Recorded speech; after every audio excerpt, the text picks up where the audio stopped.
আচ্ছা, কি দেখতে পাচ্ছেন, কে বলতে পারবেন? ওই যে কাট কাটতেছে স্যার। এই তো ডাইনামিক কাজ করতে গিয়ে ক্ষতি আচ্ছা, হইতে গেছে কুরাল ফিট ঠিক আছে। কোরাল একদম ছোটায় লাগছে পাশে ছিল। আমাদের আমাদের রূপঙ্কর ভাই কোরাল খুব এই উদাহরণটা খুব ভালো পারে। কোরাল ছোড়ার ঘটনা খুব ভালো মুখস্থ রূপঙ্করের, এই কোরাল ছুটে গেছে গা। এখন এই যে কোরাল ছুঁয়ে যে একজন কাঠরিয়া কোথাও কাঠ কাটতেছে, কোরাল ছুটে যায় কই, এই যে পাশে থাকা একটা লোক পাশে দাঁড়ায় আছে। থাকে। আস্তে কেউ কথা বলেন না, পাশে থেকে এই কোরালে ছুটে তার গায়ে লাগছে, পরে সে কি হচ্ছে, সে শুয়ে পড়ছে। যাই হোক, এটা কিছু কিছু শব্দ বলা যায় না, ইউটিউবে ধর ভিডিও দিয়ে এই শব্দগুলো তারা ধরে ফেলে যে এটা হচ্ছে কি স্টাডি করাইতেছি, আপনাদের কি কোনো ট্রেনিং করাচ্ছি কিনা, মানে কোনো বিষয়ে এই বিষয়ে ট্রেনিং করাচ্ছি কিনা। এগুলা তো খুবই সেমপেথি, মানে এগুলা দেওয়া যায় না, ব্লাড বা কোনো এরকম কোনো কিছু দেওয়া যায় না, মৃত্যু সেনসিটিভ এরকম শব্দ, এগুলো তো বলা যাবে সেন্সিটিভ না। কন্টেন্ট হয়ে যায়, তখন অটোমেটিকলি ডিলিট করে দেয়। যাই হোক, আমরা কিছু কিছু আমরা যেহেতু স্লাইডে দেখতে পারতেছি সমস্যা, তাহলে ক নামক ব্যক্তি কাট কাট কাটতেছিল, এটা একটা কি, তার এটা কি একটা কি আইনানুগ কার্যক্রম, তাই না? তাহলে আমরা ছবি দেখে বুঝলাম সেটা কি অপরাধ নয়। তার আজকে আহ রূপঙ্কর তো মোটামুটি ভালোই বললো যে এখানে আকস্মিক ভাবে কুঠার দ্বারা যদি ছুটে গিয়ে কাউকে আহত করে, এটা কিন্তু পুরা উদাহরণ একটা প্রশ্ন। উদাহরণ এভাবে দিবি যে ক নামে কাঠুরিয়া কুঠার দিয়ে গাছ কাটিবার সময় আকস্মিক ভাবে কুঠারের মাথা ছুটে গিয়ে খ নাম ব্যক্তির আহত করে, ইহাতে অপরাধ কি? কখনোই অপরাধ পেনাল কোডের আমরা 80 ধারায় বলে রয়েছে। তবে এখানেও কিন্তু কি এলিমেন্ট রয়েছে, যথাযথ মনোযোগ, যথাযথ সতর্কতা, যথাযথ যত্নের সহিত আইনানুগ পদ্ধতিতে বলা রয়েছে যে আপনারা আইনানুগ কাজ করতেছেন, এখন আইনানুগ পদ্ধতিতে যথাযথ সতর্কতা ও যত্নের সাথে যদি কোনো কাজ করেন, সবসময় খেয়াল রাখবেন কি শব্দ, এই যে সৎ বিশ্বাস বললেন, এই সৎ বিশ্বাসে তো এই শব্দগুলো রয়েছে, যথাযথ সতর্কতা যত্ন, যদি না থাকে তো সৎ বিশ্বাস হবে না। আপনি যদি লেখেন আইনের উপদেশ সৎ বিশ্বাস যদি কাজ করে, সেটা কি অপরাধ নয়। তবে সেটা কি হইতে হবে, অপরাধজনক উদ্দেশ্য বা অবগতি ব্যতিরেকে হইতে হবে। দুর্ঘটনা বা দুর্ভাগ্যবশত কোনো ক্ষতি হলেও সেটা অপরাধ। মনোযোগ দেন সবাই, আমি কতগুলো শব্দ বলছি।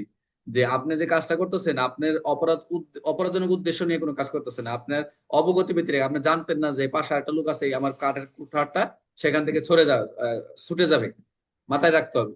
খালি এইটুকু লিখে দিলে হবে না, মাথায় প্রত্যেকটা ধারার তো স্বতন্ত্র বৈশিষ্ট্য আছে, পার্থক্য আছে। যে অপরাধজনক উদ্দেশ্য অবগতি ব্যতিরেকে, এটি থাকতে হবে। আপনি তো ডিফেন্স নেওয়া লাগবে, যদি সে যদি আপনার বিরুদ্ধে 302 দ্বারা মামলা করে যে আমাকে ইচ্ছা করতে মারছে পুরো বলে, এর পিছে মামলা করার সাথে সাথে লয়ার দ্বারা এরপর 50 জন বললো যে আমার মক্কেলকে সে আগে থেকে পুরো পরিকল্পিত ছিল, কাট কাটতে যায় না, ওখান দ্বারা থেকে ওখান থেকে ছুড়ে মারছে নাকি, হবে না রোহিত ভাই? আগে তো 302 দ্বারা জি মামলা স্যার, হবে, হবে। তারপর না কিন্তু, আসলে তদন্তের পরে তো পরের বিষয়, তদন্ত করে দেখবে। এটা তো আগে 1860 সালের আইনে উদাহরণটা এইভাবে স্টাবলিশ করা হয়েছে। তাহলে আমরা যদি আরেকটু স্টাডি করে দেখি, তাহলে আমরা কি কি দেখলাম, এখানে বললাম যে কোন ব্যক্তি একজন কাঠুরিয়া সরল বিশ্বাসে যদি কাজ করে, দণ্ডবিধির 80 ধারা মোতাবেক অপরাধ, এইটুকু লিখলে হয়ে যাবে। বাট আমরা যদি একটু ব্যাখ্যা লিখবেন যে দণ্ডবিধির 80 ধারায় বলা রয়েছে যে কোনো ব্যক্তি আইনানুগ কাজ বা আইনানুগ পদ্ধতি যথাযথ সতর্কতা, মনোযোগ বা যত্নের সহিত কোনো অপরাধজনক উদ্দেশ্য বা অবগতি ব্যতি রেখে তার সম্পাদনকালে যদি শুধুমাত্র দুর্ঘটনা বা দুর্ভাগ্যবশত কোনো ব্যক্তির ক্ষতি হলেও সেটা অপরাধ বলে গণ্য হবে না। আপনারা ওইটা লিখে যদি ধারাটা লিখতে পারেন, এক্সপ্লেন করতে পারেন, তাহলে ফুল মার্ক পাবেন। এমনি যদি এই যে আমার উপরে এই 2 লাইন লিখে দেন, তাও ফুল মার্ক পাবেন, সমস্যা নেই। বাস জাস্ট ধারাটাকে কুট করা, আর কিছু না। বুঝতে পারছেন? তাহলে আমরা আরেকটু ব্যাখ্যা জি যাই। স্যার। আমরা চিত্রতে যেটা দেখলাম, আমরা আরেকটু ব্যাখ্যা যাই, তাহলে আরেকটু ভালো লাগবে সবাই।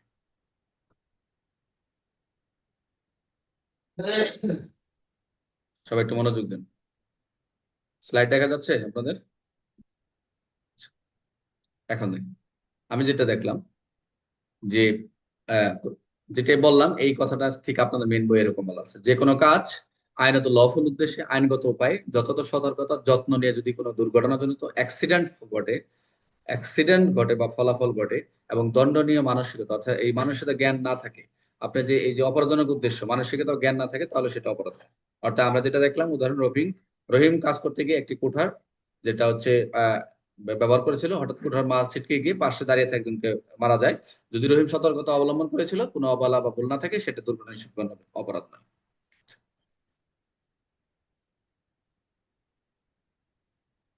প্রশ্ন, 80 অনুযায়ী কোনো কাজ অপরাধ নয়, এটা কোন ধারায় হবে?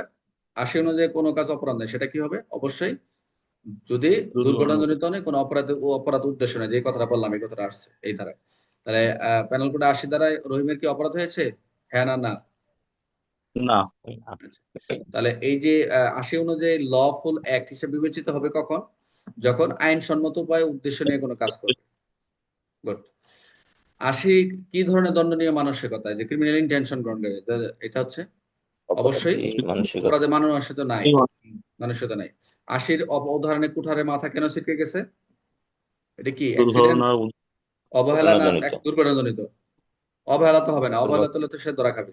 তাহলে দুর্ঘটনাজনিত, হুম, অ্যাক্সিডেন্ট, অ্যাক্সিডেন্ট। হ্যাঁ, আমরা বলি না অ্যাক্সিডেন্ট। এখন অ্যাক্সিডেন্ট প্রমাণ করার জন্য যা যা দরকার করবে, রাস্তায় তো অ্যাক্সিডেন্ট তো বিভিন্ন ধরনের, তো এই অ্যাক্সিডেন্ট আর রাস্তার কি গাড়ি চালায় অ্যাক্সিডেন্ট কি এক? না আলাদা। আলাদা। তা 80 অনুযায়ী প্রপার এন্ড কেয়ার কশন, যথাযথ সতর্কতা বা যত্ন, প্রপার কেয়ার এন্ড কশন, যথাযথ সতর্কতা যত্ন হতে হবে। এটা যদি বলতে কি বোঝায়? 80 প্যানেল করে 80 দ্বারা কোন প্রকার কার্যক্রম প্রযোজ্য? অবশ্যই গতকাল হ্যাঁ, না আইনগত অবৈধ কাজ, আইনগত কাজ। 80-র উদাহরণে হত্যাকাণ্ড কি শাস্তিযোগ্য? না। না তাহলে 80 অনুযায়ী দুর্ঘটনা ঘটে কিন্তু অপরাধী উদ্দেশ্য থাকে, তাকে ফলাফল কি হবে? অপরাধ অপরাধ। যে 80 অনুসারে যদি দুর্ঘটনা ঘটে কিন্তু অপরাধী উদ্দেশ্য থাকে, তাহলে ফলাফল কি? অপরাধ না? অপরাধ অবশ্যই হবে না উদ্দেশ্য অপরাধ, থাকলে অপরাধ। অপরাধ উদ্দেশ্য থাকবে।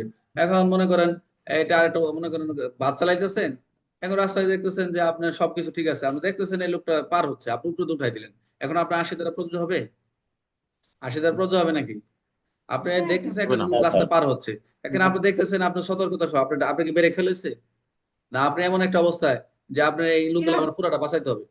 ব্রেক ফেল হয়ে থাকলে তখন চলে যাবে একাশে, অন্য সেকশন চলে যাবে, যে দেখতেছে আমার এই লোকগুলো বাঁচানো হইতে হবে, এই একটা লোক মেরে ফেললে আমার কোনো অপরাধ না, এখন এই লোকগুলো আমার বাঁচাইতে হবে যে কোনো, বা ফুটপাতে উঠাই দিলাম, ফুটপাতে একটা লোক ছিল বা একটা বাদামালা ছিল, সে আহত হয়েছে, এটা ঠিক। কিন্তু আপনার ব্রেক ফেল হয়ে গেছে, আপনি যাচ্ছে পার হইতে, ক্রসিং করতে আপনি মেরে ফেললেন, এটা তো ঠিক না। তাহলে এটা 80 দ্বারা কি অনুযায়ী সেটা রেহাই পাবে। আচ্ছা, তাহলে এই 80 ধারার আইনগত কি ধরনের প্রতিষ্ঠা করে, কি ধরনের? সেটা হচ্ছে দুর্ঘটনাজনিত ক্ষতি শাস্তিযোগ্য না যদি সতর্কতা অবলম্বন করা হয়। দুর্ঘটনার ক্ষতি শাস্তিযোগ্য নয় যদি if proper and care and caution, সেটা যদি অবলম্বন করে, যদি সতর্কতা অবলম্বন করে, সেটা কি হবে? অপরাধী হবে না। আর পরের ধারাটা আমি একটু আগে ক্লাস একটু ভিতরে আলোচনা করে ফেলছি, এই যে একটু গাড়ির উদাহরণটা দিছিলাম, এটাও আপনার পরের ধারার উদাহরণ হয়ে গেছে, আলোচনা শেষ। তো যাই হোক, আমরা আর আগাবো না, আমরা যেহেতু অনেকেই অর্ধেক স্টুডেন্ট, অনেকেই জয়েন দিতে পারে নাই, এই জন্য আপনাদের ছোট ছোট ক্লিপ করে দিছি। এরপর থেকে আমরা যে পর্যন্ত পিডিএফ দিচ্ছি এই পর্যন্ত